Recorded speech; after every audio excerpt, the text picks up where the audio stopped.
తెలుగుదేశం వారి మిత్రపక్షాలు విపరీతమైన hype create చేశారు. తెలుగుదేశం పార్టీ అధికారం వస్తుంది, మహాకూటమి అధికారంలోకి వస్తుంది. మీ టీవీ పేరు మహానే కదా, మహాకూటమి అధికారంలోకి వస్తుంది అనే హైప్ విపరీతంగా క్రియేట్ చేశారు. దాంతో చాలామంది భయపడ్డారు, నిజంగా మహాకూటమి అధికారంలోకి వస్తుందేమోనని. ఈ భయపడ్డ వాళ్ళల్లో వరుణదేవుడు కూడా ఉన్నాడు.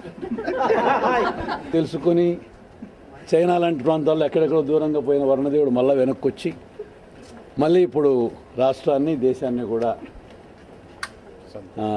సంతృప్తిపరిచే విధంగా వర్షాలు ఇచ్చే కార్యక్రమాన్ని చేస్తున్నాడు. ఏం చేస్తారండి, అందరూ ఎట్లయితే ప్రజలందరూ భయపడ్డారో ఆ విధంగా వరుణదేవుడు మరింత ఎక్కువ భయపడ్డాడు. Thank you.